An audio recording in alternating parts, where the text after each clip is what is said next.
run a group in the King County Jail. My the youngest is 18, oldest is 24, and sometimes I'll have an older brother come in with wisdom. So he may be 60-something years old, and he'd sit in the group and share out. And a lot of the conversations that I hear them having is that, man, I wish I would have had access to this on the outs. A lot of organizations that provide support and resources for young people. And you could push back and say, Cole, actually we don't, right? But I don't know if young people feel necessarily invited to these spaces. So even though I have this organization, you have this organization, how do you bring young people to what you do?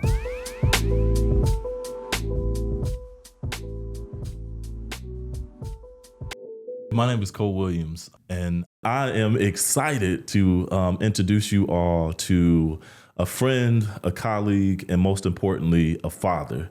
So here today, I have with you Christopher Lovelady. How's it going, Chris?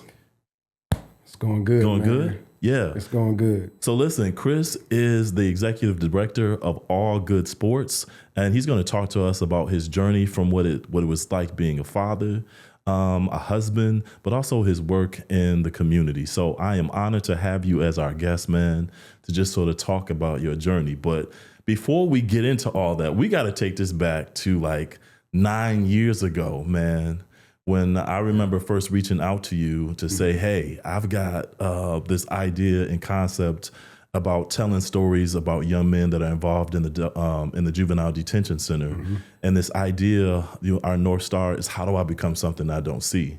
And what I wanted to do is connect young men to Black and brown men in the community that we all live in, because I've had young men in my classroom saying, hey, Cole, I don't see these Black men that you talk about, these successful brothers, these brothers that are educated, these brothers that are doing all this stuff that you describe as successful. Yeah. So they told me when they leave the detention facility, they don't come in contact with us. And so our North Star was like, well, how do we help young men connect with other brothers? And so when I reached out to you 9 years ago to have that conversation, which we now call our Delta Conversations, right? You answered the call and you showed up for Mr. Decorius, and you sat in front of him with cameras everywhere, and you had the discussion. Can you take us back a little bit to what that experience was like, receiving that call, having that interview, and just making that initial connection with a young man that was in a juvenile detention facility?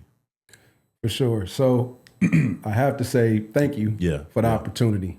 And any time you call, man, I'm answering. I'm pulling up. And for you to reach out and say, hey, we're looking for brothers that want to give back in a way where it's meaningful, it's impactful, and we're uplifting young brothers, I was honored, just as I am today. You know, so it wasn't a second thought. It was when, where, how can I move things around if there's something as a barrier on my calendar to make sure it's a priority. Man, can you talk to us about why is that important? Why, when someone calls, you answer, especially when we think about us in this work? Why is that answering the phone, calling, showing up, being present so necessary in this work? Yeah, I say consistency. Okay. And that's something that us as Black men struggle with. Well, consistency and commitment. Yeah. Right. So I grew up when we had a time where you can talk free after 9 o'clock. Right. And I'm going somewhere with this. Right. So we had, so that just kind of dates myself outside. That's all right. That's all right. I'm trying to get some more wisdom on my beard, right? But when I say the commitment is, there was a time where people didn't really want to have like a cell phone contract because they were committed to continue to be accountable to pay their phone bill, right? And some people, struggle with it a little bit. Others didn't, because they knew the importance of having that contract for that phone so you can call, pick up anytime, things like that. But I think it's important because we have to be committed to be consistent.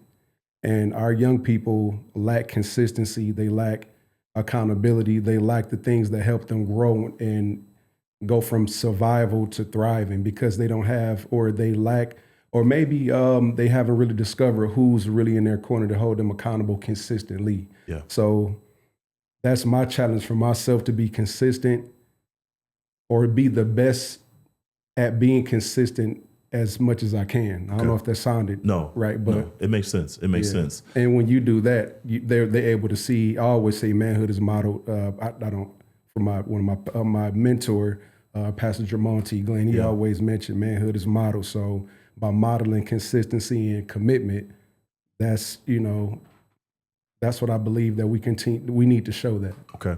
Can you speak to just that manhood is modeling approach or ideology as it relates to how you arrived to being the founder of All Good Sports? So can you talk a little bit about how did you get there? Because were you doing this 9 years ago? Actually, yeah, I was. So doing community work, I worked at a school, and a lot of the work that I was doing based around helping the school find resources to remove academic barriers. So uniforms, school books, book bags, coats, whatever that barrier is. And I would have a lot of families, the community. I found myself in different variations of myself as a parent, as a student, as a faculty, so it was easy for me to get behind and rally behind a community that's trying to learn, grow, and thrive and be who and just be, So doing that work, I had a lot of young guys that I would work with, and I would sit in these IEP meetings. Okay. And a lot of times there would be parents that would come in, and they advocated to their best ability. Okay. And I would find myself advocating just as hard because I see that there's a lack or a need. So fast forward, I played sports all my life. And one thing that I believe saved me, helped me, grew me, matured me was sports. Basketball, football, baseball, it didn't even matter. I love to play sports. So I would stay after class or stay after school and shoot ball with the guys and do Saturday basketball.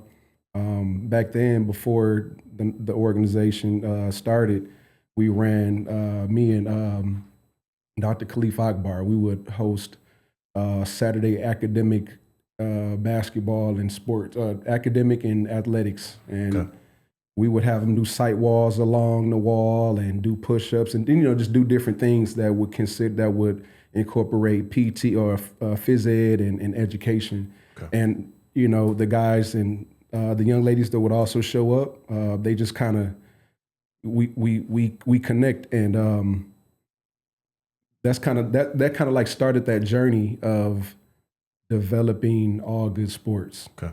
So then it transitioned into a 2-on-2 father-son basketball tournament because a lot of the fathers weren't present.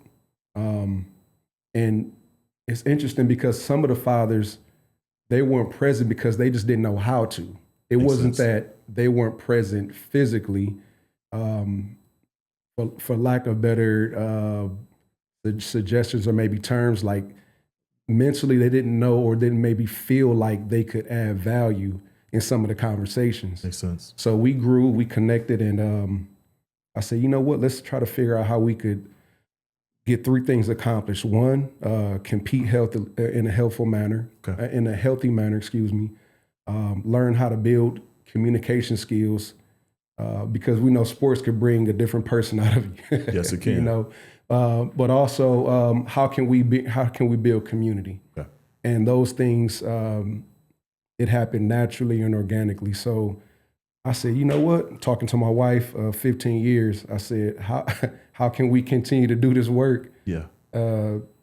And she said, we'll just keep praying, keep giving, keep donating, keep doing.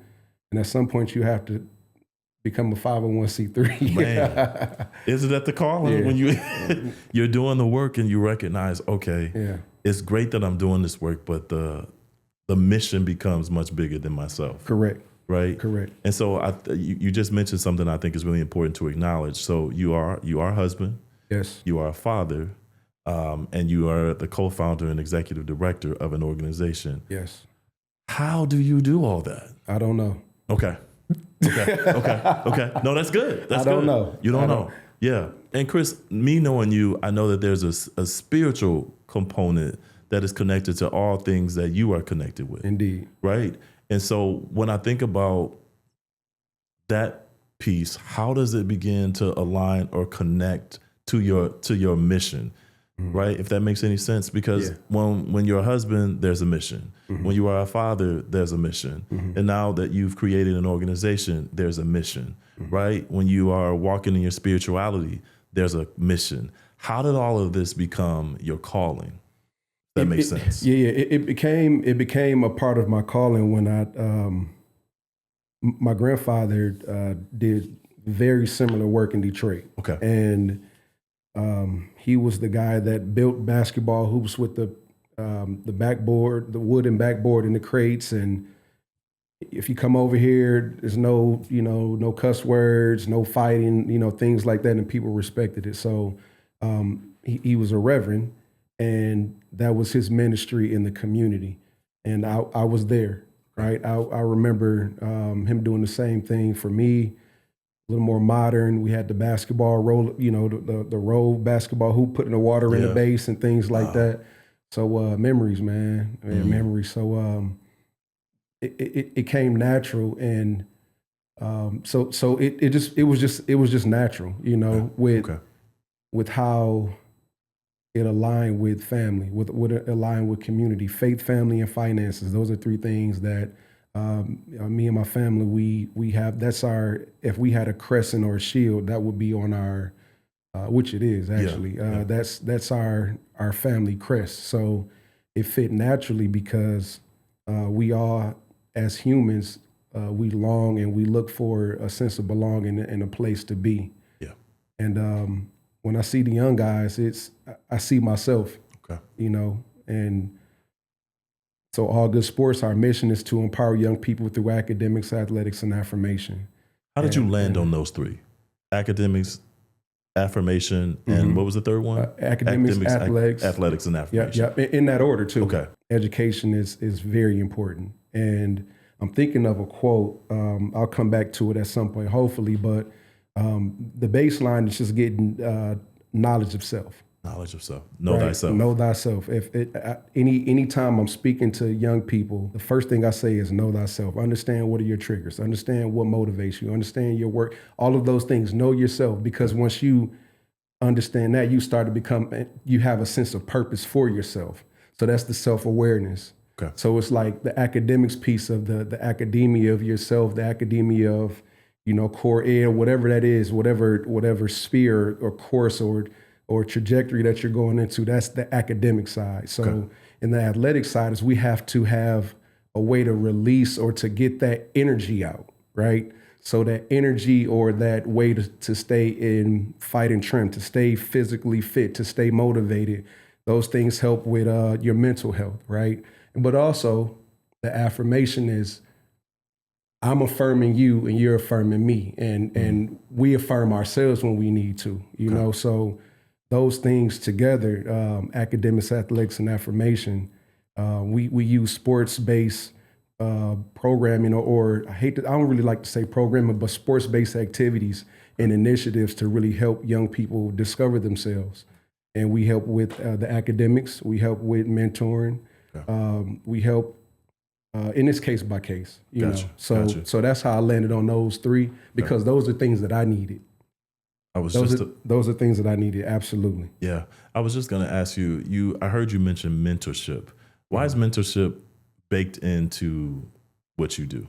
Man, mentorship it's everything. Okay. Mentorship, coaching. We have to know, we don't know what we don't know. Man, I was thinking about this. There's a song, and I don't know who made the song, but it's like, hey, I'll be on my way. I'll be back around someday. I know that. Seems like everywhere I go. This part right here, the more I see, the less I know. right? So it's like the more I see, the less I know. It's like, man, like I thought I knew that, right? Yeah. But I didn't know that. And somebody's been along throughout that journey that's experienced what you've experienced. I'm like, man, if I knew what I knew then, I would tell myself. Now, I was talking to a guy today, Al. What's up, Al? I don't know if you'll catch this at some point, man, but Hopefully he will. hopefully he will. I hope so, man. But I find myself very reflective in these days. I just turned 41 February. It's crazy. Doesn't it go by like you go by Man. fast? It's like, wait. Yeah, I had to, that stopped me in my tracks right there. But I was talking to a guy, and I tend to stop gentlemen that look like where I want to go. Say that again. I tend to stop gentlemen that look like where I want to go. Why is that important? Because that's where I want to be. That's where I want to be. So I asked him, I said, Al, and I knew he looked, I was about to cut the grass this morning, so I'm black hoodie, black, so he probably thinking like, hold on. Yeah. Let me get my hands ready. Yeah, because sometimes our attire create a story that isn't true about us. It right? does. Right? It does. Implicit bias. Yes. So I said, my name's Chris. I just got a question, maybe a couple questions for you if you don't mind. And you pumping gas. He said, yeah, go ahead. I said, what would you tell your 40-year-old self now? Stop. And then he kind of like processed and was like, okay, let me, how deep am I going to go? Or am I going to give you something quick? And he landed on take care of yourself. And wait, Chris. We got to pause there. Oh, yeah. Go ahead, my fault. No. Because how many moments in your life has anyone ever just said to you, hey, bro, you got to take care of yourself? Not a lot. It flipped a lot of ideologies that I had over on his head, because even so, when we say, are you good? Are you good? Are you good? It's three different questions I asked you, right? So then he hit me and said, it's not always about money. And us as black men, us as a community, we think that money is the cure. He followed up and later said it helps with a lot of things, but take care of yourself. So in that moment right then, it was take care of yourself, because I needed to maintain my responsibilities of cutting the grass. So take care of yourself, because when I take care of that, my wife gonna take care of me. Right? So then I also was like, dang, I need to get some sleep. Like, dang, I need to start taking this PTO because we got a vacation coming up. Yes. Dang, I need to start looking into my, so all of those things. So he told me, take care of yourself, but that filled every bucket that I need in that moment. Yeah. And then the follow-up question was like, what do you do if you don't mind me asking? Yeah. So I'm retired. I just told you I'm going to be there, right? Wow. I want to be there. So he said, I'm retired. I work at an aerospace company up the way west. So I said, okay, cool. See, Al, I ain't giving out everything. For sure. You know what I'm saying? He said, I work out west. So I said, okay, cool. I said, I thank you for your time, Al. Yeah, and I kept on pushing. So that's why it's important, because if we don't have anybody to reach back and lift as we climb, or at least telling us telling us, drop a little nuggets or things like that, we just don't have a clue, and we'll continue to, beeline where we need to go, other than, making intentional steps towards that path. I think it's interesting, man, that you took the time out to actually ask the question, right? I'm sitting at tables with young brothers who we're working in conversation around, how do I stop seeing you as my enemy and start seeing you as my brother, to a point that I could ask you questions, or I can be vulnerable enough to say, hey, I'm hurting too, right? And so part of what you just helped me understand is like, it's okay to see the possibility in another man and go and ask him, how can I become? What are some things that I can do to be that way. But what I'm starting to hear too is I don't like you, you don't like me. You came from this street, you from this block. Right. I'm just trying to get money. And so there's ultimately what we're finding is a disconnect. My relationship now is with money. It is not a relationship with you. Right. And so how do we begin with your work? Because you're not only just doing work with your organization, brother, you doing work in the community, you boots on the ground. So although you have the title, you still doing like the heavy lifting, and you have a team that supports you. But how do you guys help build Brotherhood where young men can do what you just did? Because not every young brother can do that. Yeah, you know what I'm saying? That's valid, and it takes time. Okay. It takes earning. It takes earning the right to be in their lives. It takes, for them to show up or not show up, and just continuously, because they test you.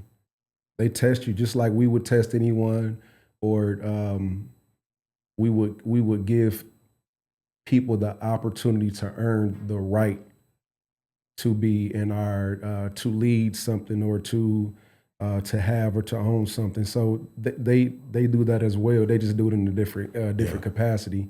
And things that we do is we have conversations about who you are, what you want to do.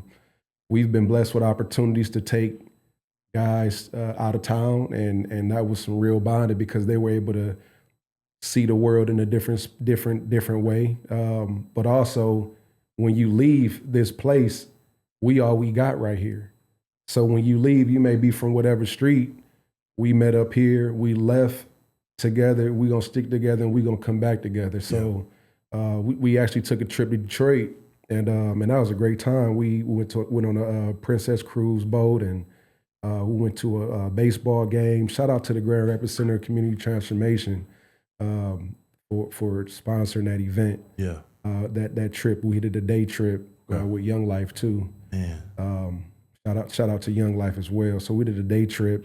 Michelle and Latifah, shout out to y'all. We did a day trip. We took the guys and the young ladies to Detroit, and a lot of them did not know each other. Some did, but they all left, and they're still talking about the time that they spent, and the memories that they made. But it takes things like that, just taking a chance, and showing them something different, and also holding them accountable. Can we talk a little bit about that? Because accountability is, I've been held accountable, and it don't feel good to have someone tell you honestly what you're doing that needs change, right?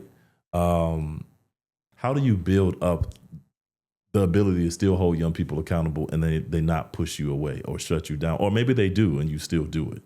But why is accountability so important in this work? It's important. It's important because they want it. They want the accountability and the structure. They don't know how to. They don't know how to really. They struggle. I don't want to say they don't know how to, but they struggle just like us. They struggle with accepting it and recognizing it, but they desire it because they know they need it, because it helps them. And I had a conversation. I was leading a youth group. What was this? Today's Friday, right? This was Wednesday, and we were talking about teen dating, and we were talking about intimacy, and we're saying like, hey, if you are starting or thinking about intimacy, how would you want your parent or guardian to have that conversation with you? Ooh, that's a great question. And some of them were like, we're not gonna have a conversation. They're not having a conversation at all. Not at all, right? Or it's like, oh, that's weird. That's the we need to leave that word to 25. That's weird. At the end of the year they say, we leaving these words. That's back. one of the words. We need to leave weird, man. Okay. But maybe we can stick around another year, but because there's some weird stuff going on right now. It definitely is. But they said it's no real way to have that conversation. And some young people, they gave kind of examples, but we were like, we're still learning too. So how do we then have, as a professional and as a parent, we gave examples of conversations and they fell flat. We didn't get what we needed from our children or from our from other young people. But I told them, like, we learn from you, and would you rather have the conversation of, hey, I'm interested in my partner or my girlfriend and I want to have sex with them or whatever it is, or would you like to come back and have this conversation? I miss my cycle. Yeah. I'm expecting, do you want to have that conversation? Yeah. So then it's the choice. It's like the choice of, these are your options. Everybody has choices. Yeah. So are you going to rest? Are you going, how do you want the story to play out? How do you want it? Because we're here to support. We're here to help you hold yourself accountable. How can we help hold you accountable? Actually, I'm going to ask the guys tomorrow. I'll meet with them tomorrow. I'm going to ask them, what's the best way that you would like us to hold you accountable? What's your style? Yeah, everybody got different personality styles, learning style. What's your style of accountability? That's what I'm gonna ask. Yeah. Hey everyone, I'm Miss Shonda in for Nick, and here's what's happening today. A new report from the Council of State Governments Justice Center is shining a light on children and families affected by incarceration. The study shows that staying connected with a parent in prison through visits, video calls, or letters can make a big difference in a child's well-being and a parent's successful reentry after release. Experts say programs that keep families connected should be a key part of every state's justice system, helping to strengthen families and improve community safety. Here in Michigan, the state's new budget is getting a lot of attention. While it includes funding for violence prevention programs and public safety initiatives, some advocates are worried about the cuts to rehabilitation and reentry programs. They say reducing those services could harm efforts to make our communities safer in the long run. The key message from advocates: prevention and support programs saves lives and money when they're fully funded. And finally, advocates across the state are speaking out. The Michigan Collaborative to End Mass Incarceration is urging lawmakers to protect funding for community violence prevention, reentry, and rehabilitation programs. They say real public safety comes from investing in people, not from cutting the programs that help them succeed after incarceration. That's all for today's update. I'm Miss Shonda. Thanks for tuning in. And remember, true safety starts with strong communities. I remember the hardest time in my life. Unsure of who I was or where I was going. But I had someone, a mentor who believed in me when I couldn't believe in myself. They helped me see my own worth, and without them, I don't know where I'd be today. We've all been there. At some point, we've all needed guidance. Without it, we can fall further than we ever imagined. Right now, our youth face more challenges than ever. Social media, pressure, a world constantly telling them who they should be. That's why the Boys to Mentors program is so important. A mentor you relate to can be the difference between struggle and success. Be a part of that change. Donate today, because their future is our future. I think what you guys are doing is important. I sit with, my youngest is 18. I run a group in the Kent County Jail. Mm-hmm. The youngest is 18, oldest is 24. And sometimes I'll have an older brother come in with wisdom. So he may be 60-something years old, and he'd sit in the group and share out. And one of the things that I found happening is that they're building brotherhood through sitting with one another and talking through their journeys and being accountable to each other. And a lot of the conversations that I hear them having is that, man, I wish I would have had access to this on the outs. Mm-hmm. I wish that someone would have been sitting with me. I wish that there was something, that a place I could go to encourage me and hold me accountable. If I had access to that, or if I knew it, or if I was in a place where I could see it and hear it.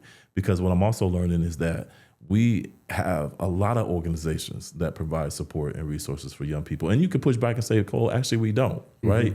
Mm-hmm. But I don't know if young people feel necessarily invited to these spaces. So even though I have this organization, you have this organization, how do young people, how do you bring young people to what you do, right? Because I'm hearing a lot is that I didn't know, and I wish it was there when I was young. Yeah.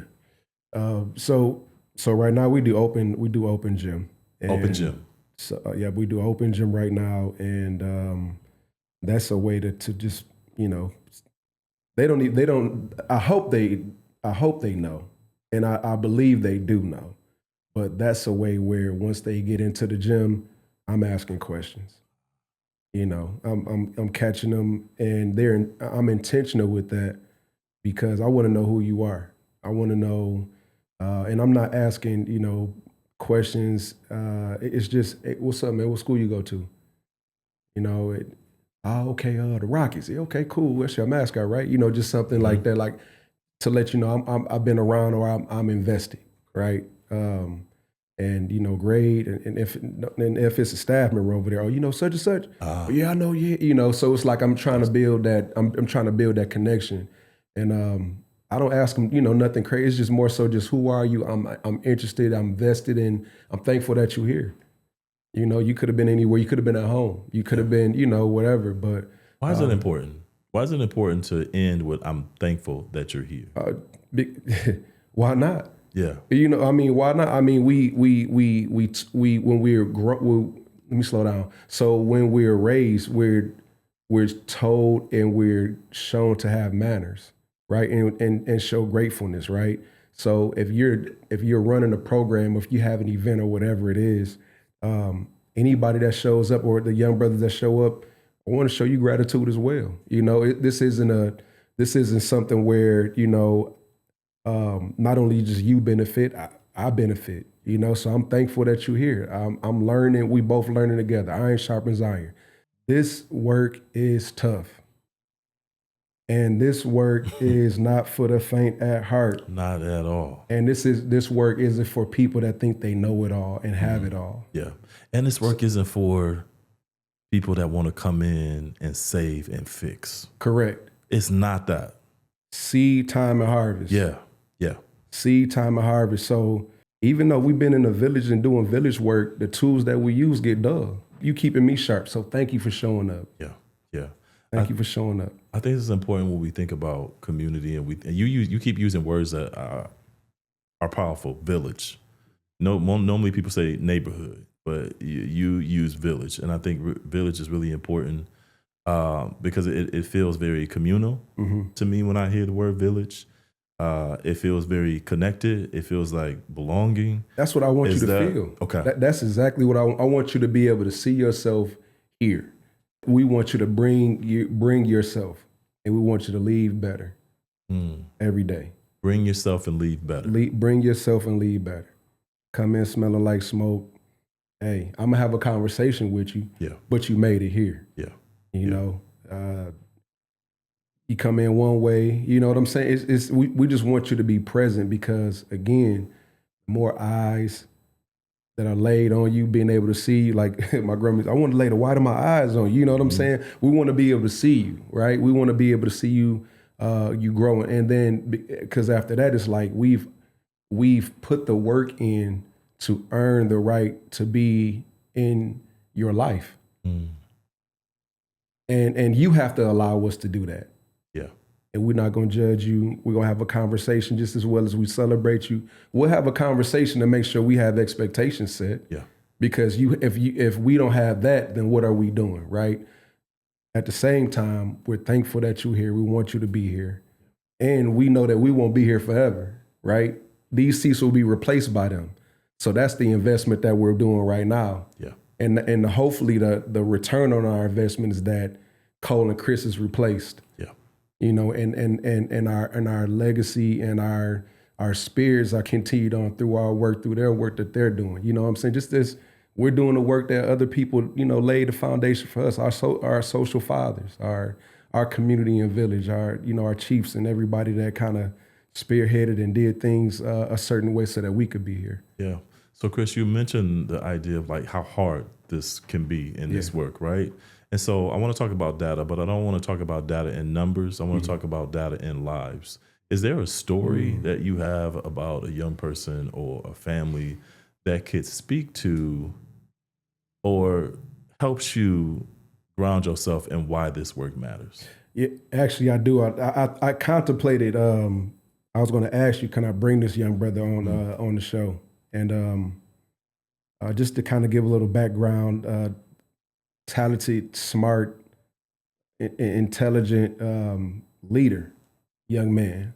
Okay. I met him at Covenant House.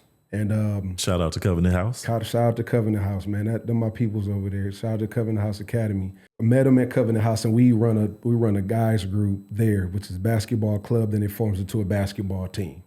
So everybody may not be as interested in basketball in the team itself, but they could join club, and that's they love it. So we get some work in, and you typically see about 3 or 4 guys that like, man, you need to be playing somewhere, right? And they were playing somewhere. And this particular guy was playing in high school, did well. He's just a super athlete. Actually, it was a couple of guys, right? But this one in particular, he got into some trouble, landed at Covenant House. Coach Tim, shout out to Coach Tim, man. He that's my guy. Coach Tim and Coach Mozzie, y'all know what it is, man. I appreciate y'all brothers for pouring your hearts out. So he met with Coach Tim, and myself, and we coached the guys, and we said, man, next year your goal is to get back to your traditional school. So the basketball league, just to kind of give a little background on that, and where he had his opportunity to stay active.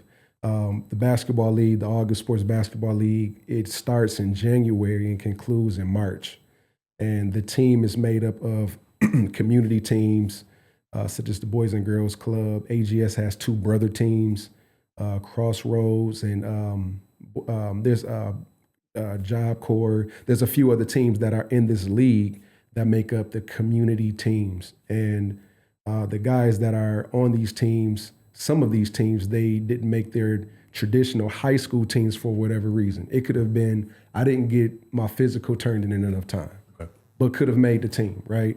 It could have been, they work really hard at their craft, but they may not have the confidence yet. It whatever it is, right? So this young brother had been sent away from school, Covenant, played in the league, did really well. We worked with him, and he played, and he had a conversation. We were just talking like, man, like, what do you want to do? What's your real goal? I want to go play college ball. I want to do this and that. And, so we said, we're going to support you. Worked with him, supported him with getting back into school. And he just said, man, with this opportunity, I thought it was over. I really thought that I wasn't going to get a chance to play high school ball anymore. Wasn't really motivated. Honestly, I just didn't really care, and it's moments like that. It's more details into the story. Sure. I'm trying to make sure I just kind of answer your question, and that's like those are the things that help us continue to do this work and let us know that it's important. And that's what fuels us every day. Okay. Wow. In order to do the work, right? Have you been asked to scale? Because I would imagine that the more and more people hear about the work that you're doing, and I'm listening to you're in a variety of community partner places, right? What advice would you give another nonprofit who is starting out very similar to you around scaling up and expanding? Would you say go full throttle? Would you say pull back, be patient, walk through this? Because you've been around for how many years would you say? 15. 15. 15 years, yeah. Okay. And when it comes to growing what you guys are doing, tell us what advice would you give another nonprofit who might be watching this and wanting to figure out how to live in purpose and do what they want to see? I would say do it in purpose. Do it in purpose. Yeah, do it in purpose. Find that need and meet it, and start small.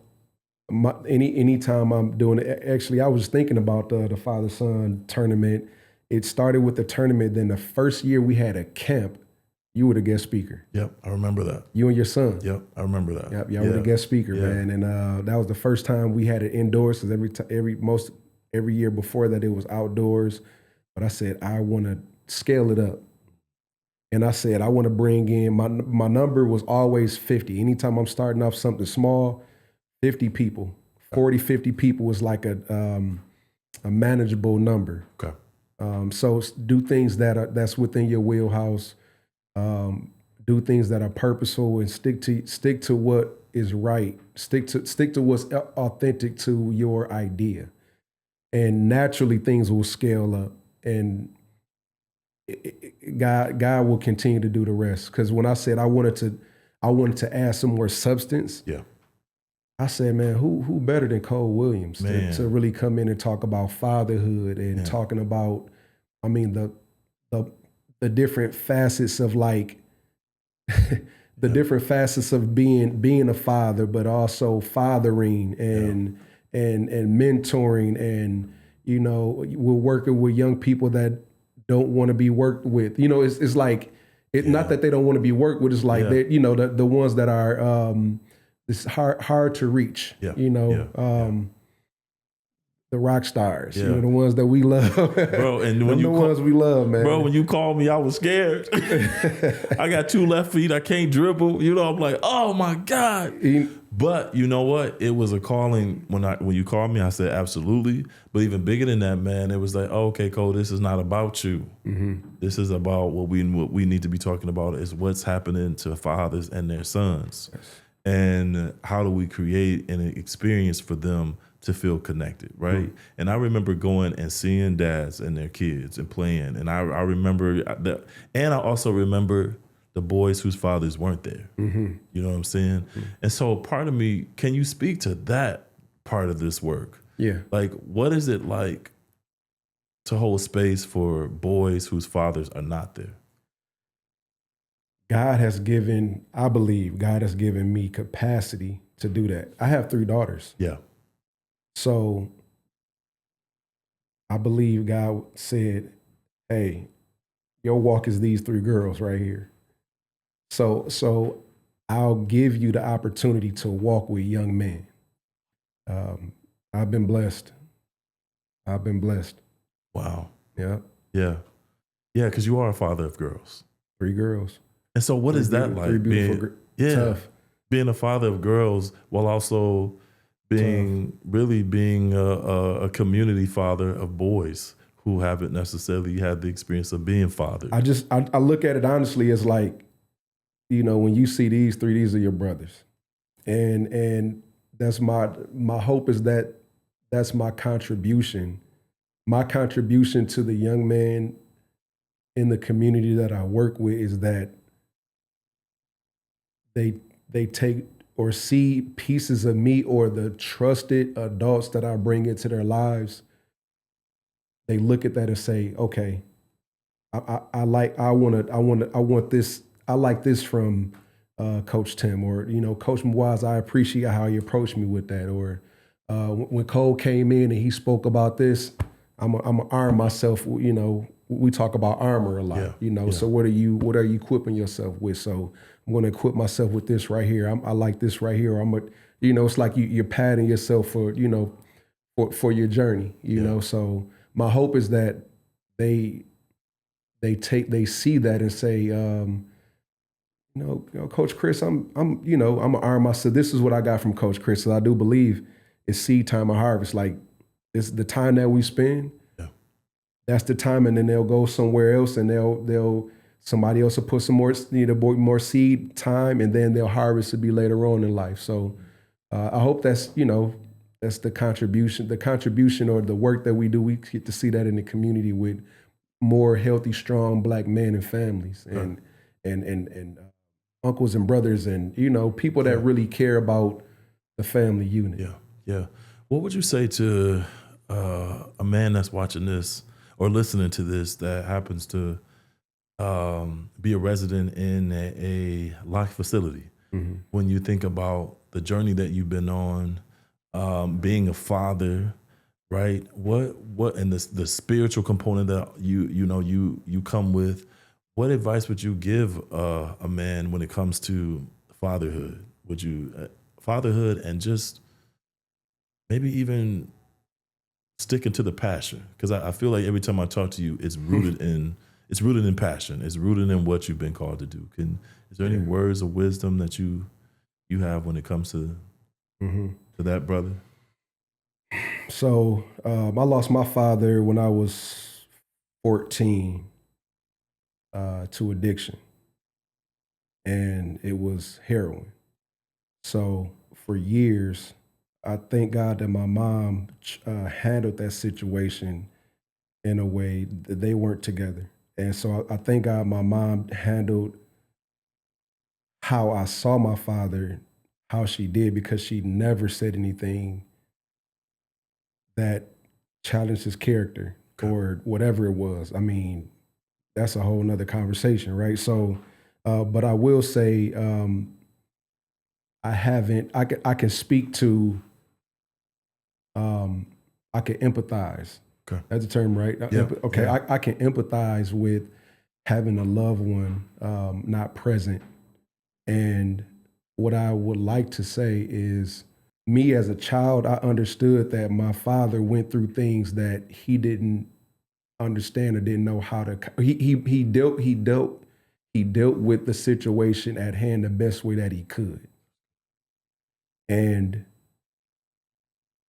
when we handle situations the best way that we could, it lead us in different places that we don't necessarily plan to be. Yeah. As I got older, speaking from a child's perspective, I understood later because I had my own journey. And there's still time. And when the time permits and you both can reconnect, they'll understand. Yeah. I think something that you said was powerful. The narrative of your father's story was not tainted by your mother's voice. Mm-hmm. Time heals all, right? So I had time to really understand, and I forgave him. So that was the biggest piece, was forgiveness. Forgiveness for me, because I was a little bitter, but I understood the more I see, the less I know. That was just big for me, because I do believe that there are, and everyone's situation is different. I do think there's spaces living lavishly and luxurious in people's minds of, will they forgive me, right? So I think that helped me to forgive, because I understood you did what was done had to be done, or the choices that were made was based on the situation in the moment. Yeah. So I think I tried to make sure I answered exactly. You totally, no, man. I mean, what you speak of is important. I think sometimes we make choices, and sometimes the consequences of those choices don't always, maybe they reflect the choice, maybe they don't. But in the end, forgiveness is the key to this. Mm-hmm. You know what I'm saying? And I realize that a lot of people are struggling. One, what you just said, I heard you use the word forgiving myself. Mm-hmm. You know what I'm saying? Like, that's the first step to all this. And then being able to recognize with time, oh, that was my father's journey. That was my father's story. Mm-hmm. It wasn't necessarily connected to harming me, but that was his story. Yeah. Yeah. Yeah. That was his story. And that forgiveness piece is big. That forgiveness piece. So I would just encourage forgiving yourself, forgiving and forgiving, and then also being okay with picking up from where you left off. You know, picking up from where you left off. Picking up from where you left off. Why is that important? Picking up, so a couple reasons. One is, it's important because you still are. That's you. That's a part of your journey, right? Now, picking up and moving in a different direction, right? So you're picking up. I said picking up where you left off, but picking up where you were from. This is who I am, but this is the direction that I'm going. Yeah. You know, I think it's important to still, remain yourself. Remain yourself. Oh, that's good, man. Mm-hmm.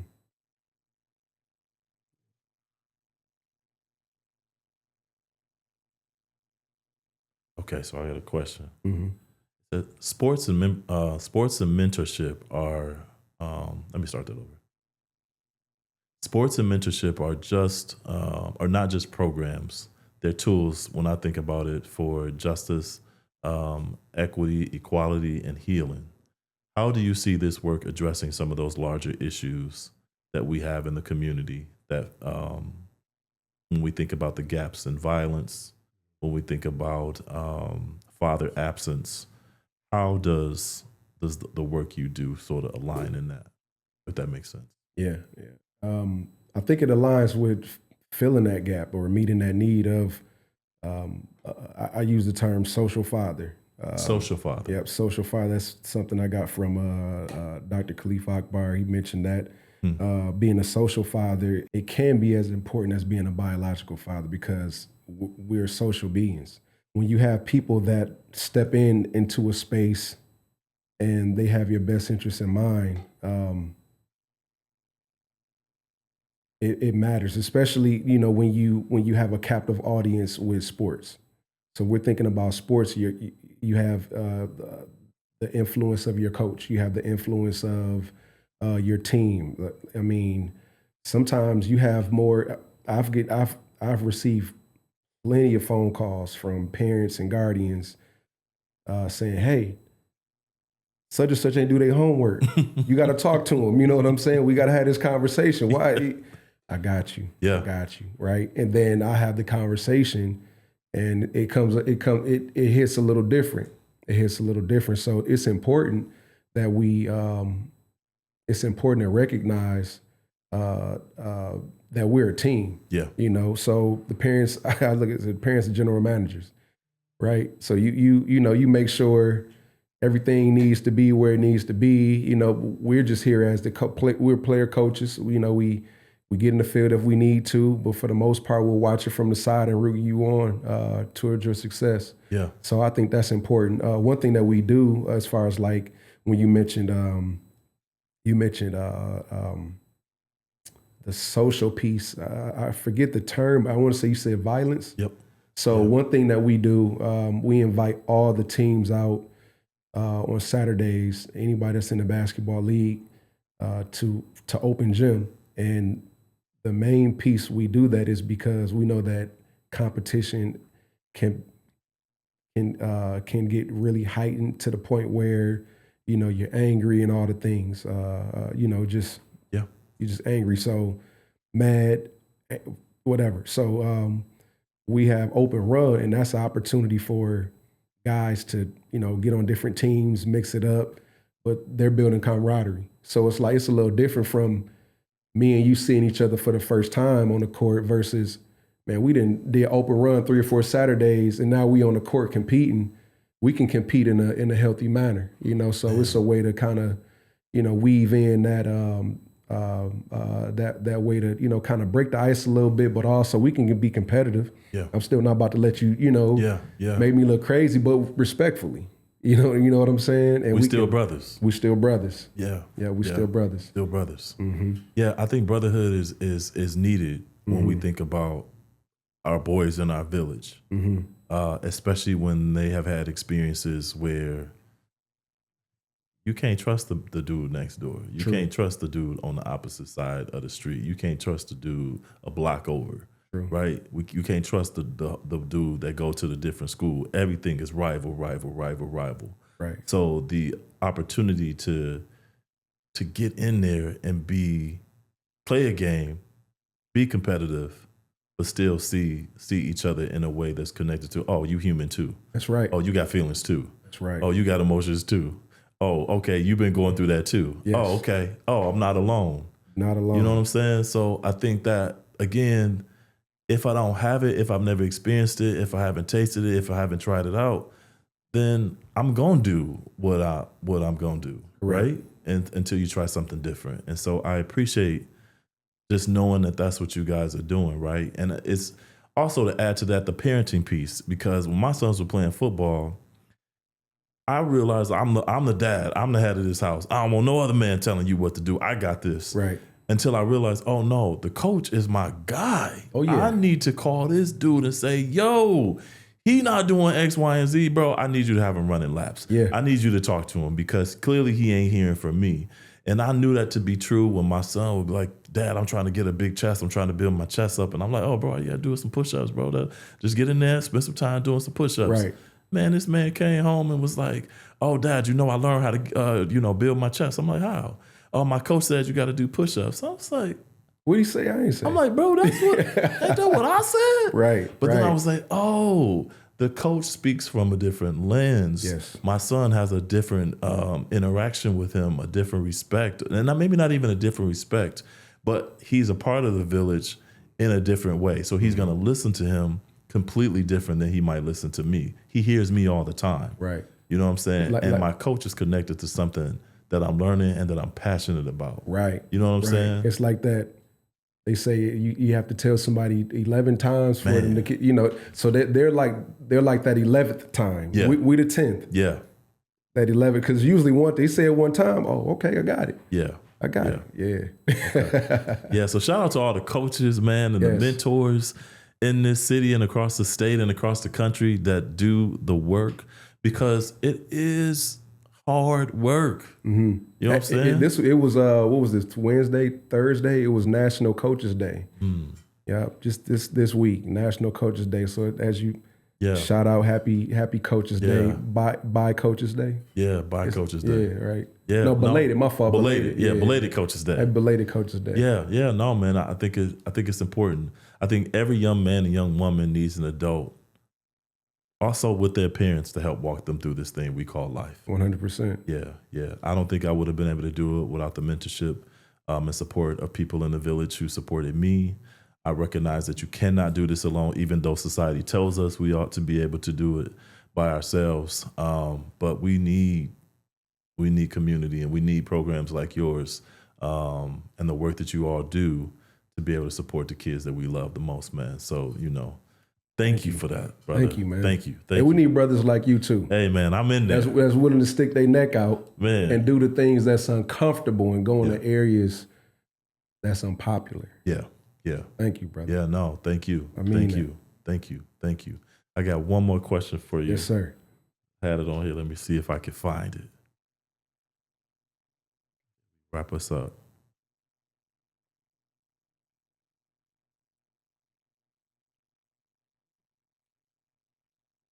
Yeah, man. That's an award I received, man. All right. Let's see if it's showing up.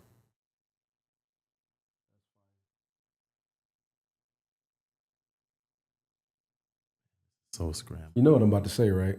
I already know what you're about to say, bro. Okay. Don't even. Okay. I'm working on it, bro. Okay. I'm working. Come on. Because I could pull up some receipts. Oh, man. Don't you pull the receipts up? Links. Okay. I got you. All right. So last question. For those who want to support your work, whether they're in the community, at home, or behind bars, what's one meaningful way they can step in and make a difference to support the work that you're doing? They can follow us on the social platforms. I got to do better at that too. Okay. I got to do better at the social platforms, but allgoodsports.org. Okay. All Good Sports on all platforms, Instagram and Facebook. Okay. But really just keep us in prayer too. Okay. Keep us in prayer. We've been seeking funding to scale our programming, to scale our resources, our reach, should I say, and we'll have a fundraiser coming up. But the biggest piece is keeping us in prayer, that our steps are ordered, that we have, that we're good stewards in our resources, and continue, most importantly, to pray for the young brothers, young sisters, families, really the community, that they continue to believe in themselves and believe that they deserve better. Yeah. Yeah, they deserve better. So when you look back over all of the things that you've done, brother, what is one thing you can say, you know what, this is what I know now? Very heavy question. Yeah. And it's, I'm sitting on it not to even sound deep. Yeah. No, I know. Not to, like, oh, he ate with that, whatever, Yeah, you know what yeah, I'm saying? no, that's what they say. Yeah, he ate with that. He thought he ate. Like, I'm really trying to think what I have learned now to be patient. Being patient with myself in all things as I reflect now that I'm 41, and it's still bonkers to hear me even say I'm 41 years old, but to be patient. We live in a world where patience is not something that's even valued. And I grew up in a fast city. A lot of things I experienced fast. It took me a while to understand to be patient and pace myself and run my own race and know that I'm where I need to be in current state. Thank you, Chris. Yeah, I would also tell people, go to the website, find a way to donate, right? We cannot do this work without the funding, and every young person that you guys come in contact with need things, I can imagine, right? Oh yeah. So, that's one of the things. If you got $5, you got $10, whatever it is. I think when we think about how important it is to raise a child in the village, every dollar counts. And so we That's all good. Yeah, man. No. That line right there. Yeah. Like, I'm not good at that type of shit. I need to take that line right there and write it down, bro. No, I'm talking about your voice. Yeah. Take that piece out when they go on the website. I got you. Hey, I need that, man. I got you. Yeah. But you're right though. It takes a lot of resources to continue to raise and support young people in the village. And like you said, something small as $5, it helps out. We do refreshments on Saturdays. We do pizza. We set up random scrimmages and bottled waters, whatever it is, right? So we'll have some more things rolled out where you can sponsor a team, support referees, support the venue, support the banquet, things like that. Like there'll be more things rolling out. But like you mentioned, the website, allgoodsports.org. All right. Thank you, brother, for joining us. Thank you. Man, this has been a blessing. Yes, indeed. Thank you. Thank you for listening. Check out our programs on the Delta Project's website, thedeltaproject.co, and be sure to follow us on Spotify, YouTube, or wherever you get your podcasts.